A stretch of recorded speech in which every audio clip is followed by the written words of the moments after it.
Let's get into this Dr. Disrespect stuff, shall we? It's pretty wild. Now, there are a couple central players to this. It's super intriguing. So obviously this right here was the tweet that set everything off. This tweet happened yesterday, 5 p.m. He got banned because it got caught sexting a minor in the then existing Twitch Whispers product. He was trying to meet up with her at TwitchCon. The powers that be could read in plain text. Case closed, gang. No one made the wrong decision. Him and his boys. Now, what's interesting about this is Cody here doesn't specify who he's talking about. This is a very open-ended tweet, very cryptic, because many people have been banned, but immediately everybody's latched on to this tweet. Now, again, everything we're talking about today is alleged. There's no actual proof of this. We're going to go back in a minute and look at how the events played out. But before we go and look back, I want to point to a few specific things. That one, this tweet set off a whole bunch of people feeling a sense of knowing exactly who Cody was talking about. And because obviously these words are heavily tied to a rumor that a lot of people and journalists had heard way back in 2020 when this went down. Now, one of whom is this guy, Slasher, Rod Breslow, well-known esports insider journalist, was one of the first people to tweet about this. This was back in 2020 when it happened. And here's what Rod Breslow said. He said, look, for several hours now, I have been told from credible sources the reason Dr. Disrespect has been banned. However, due to the importance and sensitivity around the subject, I have refrained from going on it. I don't feel comfortable with it currently. Now, we don't know what this means. Obviously, this is suggesting there's something quite significant and quite disturbing that went on with this situation. Now, I roll back to 2020 when this happened. And when I first heard about this, the thing that I thought when this first happened went out of the blue because Doc was humming. If you remember back then, he had just signed this like massive deal with Twitch, a big money deal. He was getting ready to launch. And then all of a sudden he got perma-banned. And he was responding about, I don't even know why I got banned. And especially seeing Rod Breslow's tweet, I immediately thought some type of sexual abuse.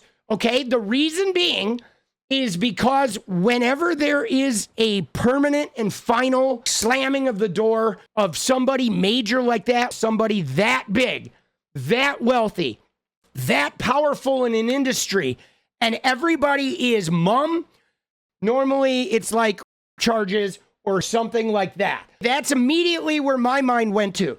Because in my 50 years, anytime a big, powerful man has gotten a hush-hush removal of him, it's been related to sexual abuse, almost always. That's really the only thing.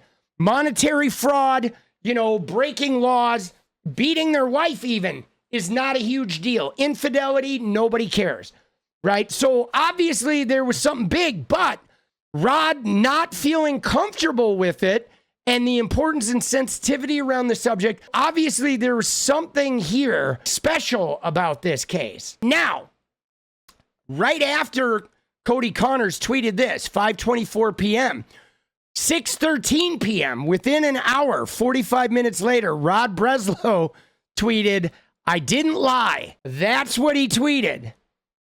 45 minutes after Cody, he says, I didn't lie. So that is some type of confirmation of something deeply wrong with this case. And then Dr. Disrespect responded, Jake, seriously, I get it. It's a hot topic, but this has been settled. No wrongdoing was acknowledged, and they paid out the whole contract. Now, this is a really interesting response here because no wrongdoing was acknowledged. They paid out the whole contract. This is sort of legal dance around speak. I mean, this is a very suspect response. And then Doc later goes on saying, I'm obviously tied to legal obligations from the settlement with Twitch, but I just need to say what I can say since this is the internet.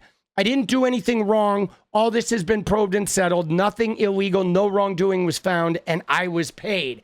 Now, I don't understand why he keeps going back to the I was paid. I don't know what this means, but let's look at the Dr. Disrespect timeline. He signed a multi-year deal with Twitch in March of 2020. People were saying that it was like 8 figures. So he signs a huge deal in March of 2020. And then in June of 2020, he gets banned out of the blue. The ban was sudden and seemingly warrantless, with many being left to speculate as to the reason why such action had been taken on Twitch's behalf. Despite rumors of contract breaches with other streaming services or allegations of off-stream behavior leading to Twitch having to take action, the true reason behind the most high-profile ban in Twitch history remains a mystery. As the uncertainty surrounding the Twitch ban combined with wild rumors, many sponsors cut ties with him. Streamer lost partnerships, including Discord. On top of this, many brands blacklisted him, etc., etc. Now, here's where it gets interesting. Everybody went mute, right? Everybody in the industry was talking about it. There were a handful of tech reporters that kind of looked into the story but hit a brick wall. And then it just disappeared. Doc himself said something like, they never even told me why I was banned. And then he went to YouTube and the whole thing just got buried. And it's been industry lore and speculation until this tweet. What's going to happen now is this combination of things with this tweet and Rod saying he didn't lie, and a number of other people that investigated this. Right now, there's reporters that looked into this story 4 years ago that are going to be very diligently on the beat again. If there is any truth to what Cody Connors said, it could very well get uncovered. Disrespect gets banned and he moves to YouTube. The whole story just disappears. Now, a couple years later, there's a lawsuit. This was in what, 2022? Nearly 2 years later, there's a new development. Dr. Disrespect posted an image on social media that states, I have resolved my legal dispute with Twitch. No party admits to any wrongdoing. He also commented with a simple moving on. So now there was something about Dr. Disrespect suing about his contract. And then in the midst of the suit, they resolved it. The suit went away, money got paid, NDAs were signed, everybody was hush hush. So something went down. He sued and then he dropped his suit and now he's retroactively saying that they paid him out and yada, yada, yada. But he remained banned.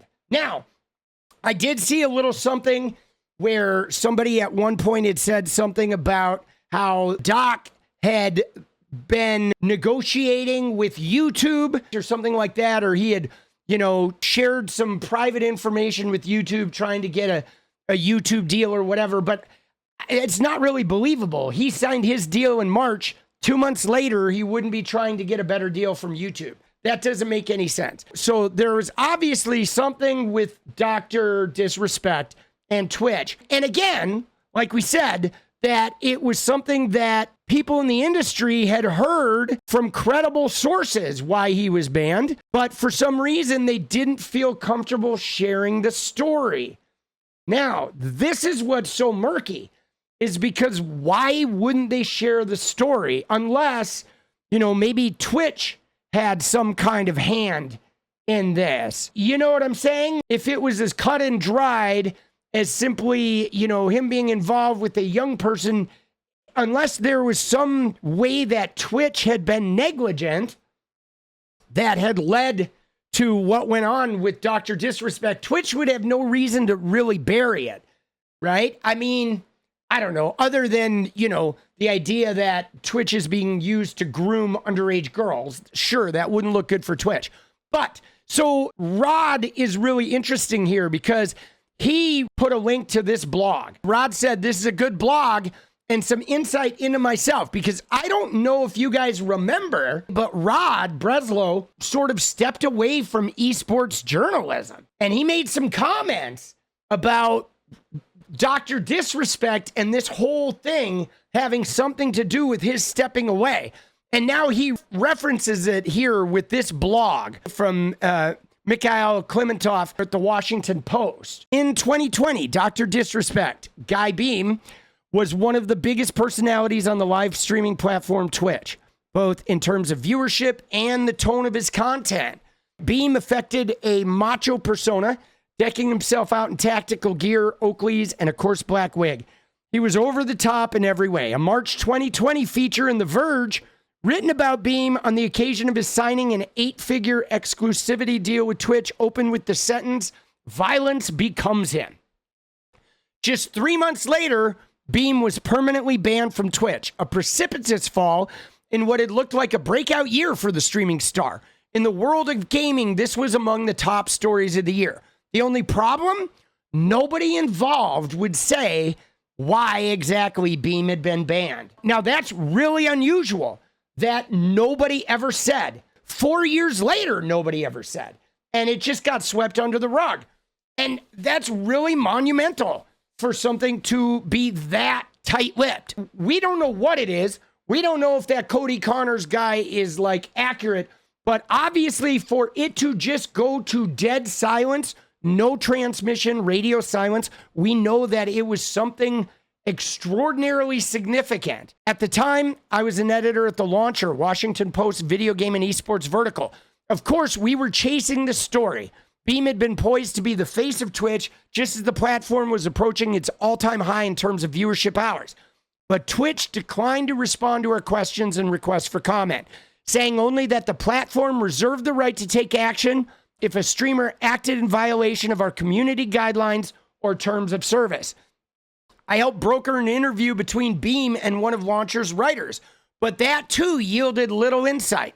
Imagine showing up to work and the doors are closed and you can't get inside, Beam told the Post. You're going, what's going on? And you've been told you've been fired, but you haven't been told the reason why. We just weren't given an answer. So Dr. D's story was, they didn't even tell him, right?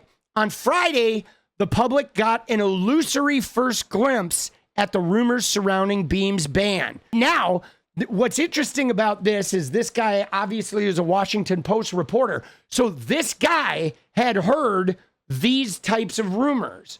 So on Friday, the public got a first glimpse at the rumors surrounding Beam's ban. Again, guys like Slasher, Breslow, and this guy, there were rumors.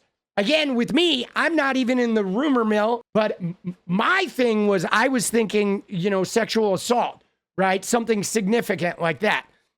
But this is Cody Connors, who said he got banned because he got caught sexting a minor in the then existing Twitch Whispers product. He was trying to meet up with her at TwitchCon. The powers that be could read in plain text, wrote Cody Connors, a former Twitch employee of 8 years, without naming anyone in his post. Case closed, gang.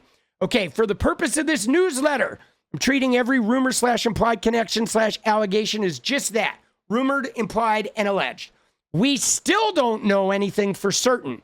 Connor's tweet doesn't directly implicate Beam. He is right.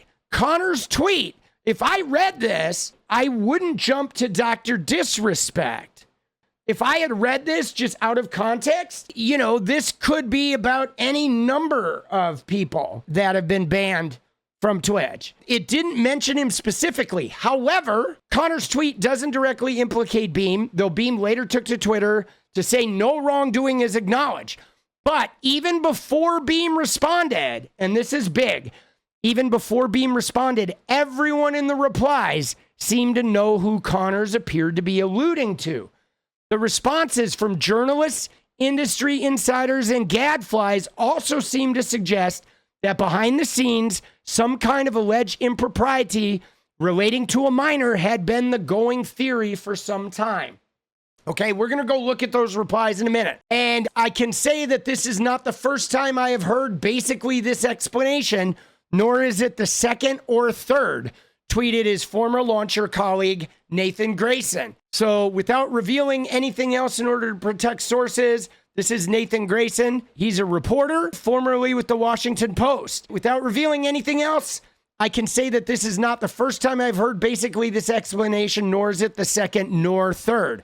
A caveat, all of the sources I spoke to were secondhand. They were not in the room when it happened, nor could they provide documentation. In other words, this is not confirmation. We have to pay attention to this, the fact that it is indeed speculation, and this does not prove anything, okay? There is no proof. We're not convicting, Dr. Disrespect here without a jury. However, the fact that top-level reporters in the Washington Post that cover esports and cover the gaming community had been circulating with this rumor, and secondhand people that were all talking about this means something was going on. What Cody Connors mentions here has been an active rumor that many, many people have talked about. Now, here's the thing, though, that we have to point out here. Is one of the things he alludes to here is how he says all the sources were secondhand. They were not in the room when it happened, nor could they provide documentation. Okay, now here's what's interesting about Twitch and all of these media companies. These departments are sequestered. The department that handles the ban doesn't communicate with any of the other departments. The department that handles PR, or the department that handles sub revenue, and the department that handles banning, and the department that handles whatever, none of those departments are in communication with each other. And there is a layer of people within those departments where only certain people in the company have access to certain levels of spokesmanship within each of those departments. For example, when I would get banned, I had a Twitch rep that would be my go-between between me and Twitch. Now, when Twitch removed hundreds of dollars of sub income because somebody supposedly used a bad credit card, and I talked to my Twitch rep, he could only find me a limited amount of information about what had happened and why it had happened. Because the department that handled it, my Twitch rep did not have access. He had like a low-level access to information from that department, which means that even within the company of Twitch, the deeper you get into these departments, the higher up the ladder you go, it's a smaller and smaller pool of people that have access to them. So whomever in the department that handles those bans that called for Dr. Disrespect's ban, there may be only like 5 people in all of Twitch that actually have access to the information that caused that ban. So this is really, really interesting because these companies are sort of layered to be able to keep important information in front of a minimum of human beings to prevent leaks and to prevent unwanted information from getting out. It's kind of a strategic layering that all companies use to prevent, product information, to prevent internal decisions from leaking leaked to the general public. Because if only 7 people in the company are privy to certain types of decisions, then if a leak does happen, it was one of those 7. If 100 people know, you're never going to find out who did it. You see what I'm saying? So this creates a problem where it could be extraordinarily difficult because whoever was in the room when Disrespect was banned and whoever does have this information, there might be no way of knowing which individuals actually possess that information or what type of NDA they've signed, et cetera, et cetera, et cetera. This is a pretty common strategy in any type of leveling, like they do it in government, they do it in social media companies, they do it in any big company where there's significant sort of classified information. It's like it's product control. So something's going on here. Now, let's go back to this story. He says now the public knows what some journalists have discussed amongst themselves in private gatherings, via DM, and in newsroom meetings with editors who invariably said that the evidentiary bar for publication had not been met.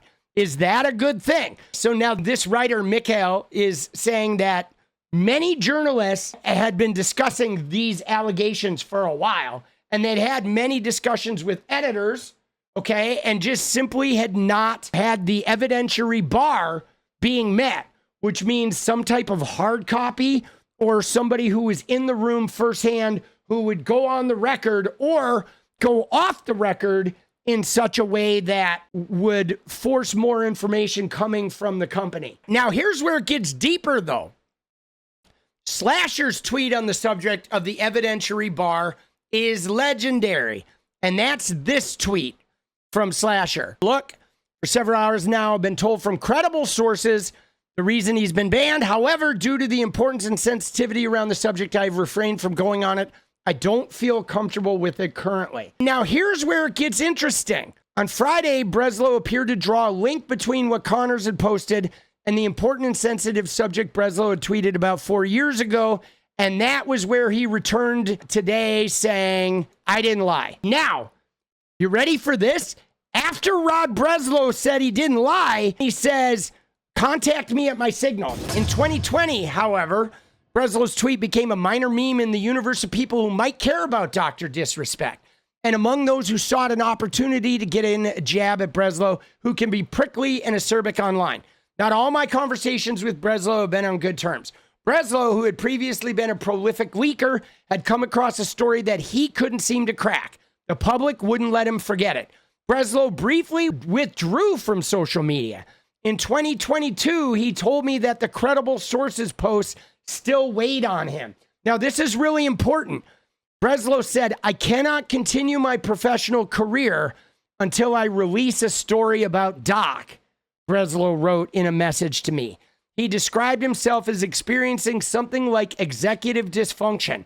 I'm pretty bad at making decisions to begin with, and now I've just kind of stopped everything in part because of this. Now, that's really interesting because he's having trouble, managing his career around this story. So something significant is connected to this, like something deeply significant. From a professional journalistic standpoint, though, I've always thought that Breslow was on solid footing. In the aftermath of Connor's tweet, some users have asked rightly, why does it seem like everyone knew? Why didn't anyone say anything?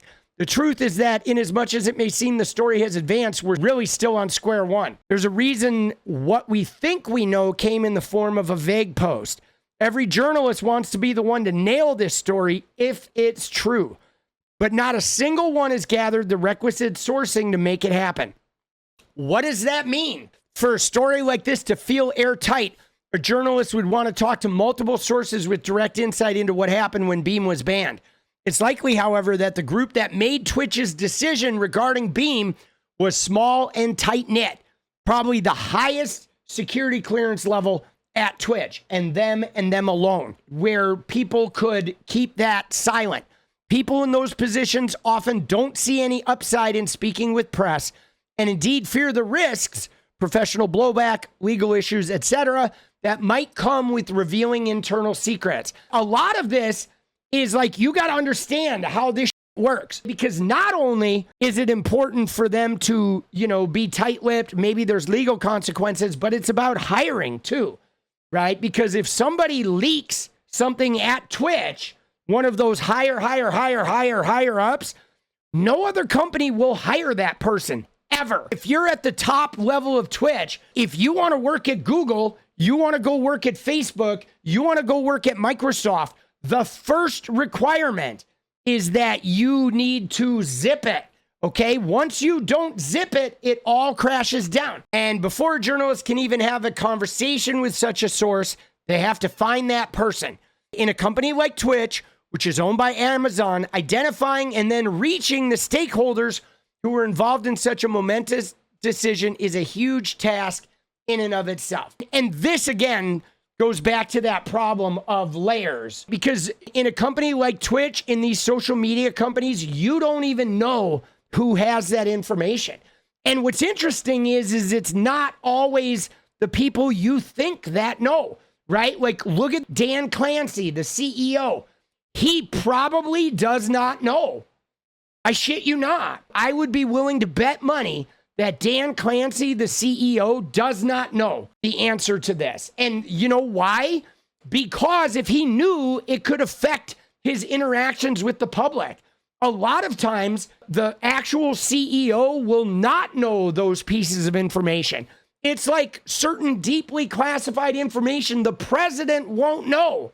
So then there's no danger of him putting on a front or saying something that could lead to a up. It's often a very common strategy to leave those people out of it so they can conduct business free and clear. They can't ever give it up, and they can't ever be mined for information. Those guys, they don't need to know, and their world is much easier without knowing. So a lot of times the people who do know are people that you wouldn't even suspect are the ones who have that type of knowledge. I mean, they do this very craftily in order to maximize the power of secrecy. Because in tech, secrecy is everything, guys. In competitive environments, secrecy is the end-all be-all. On the other hand of the equation, I know that journalists at the Post and elsewhere sought public records relating to Beam that might shed light on any reported criminal activity. We didn't find anything.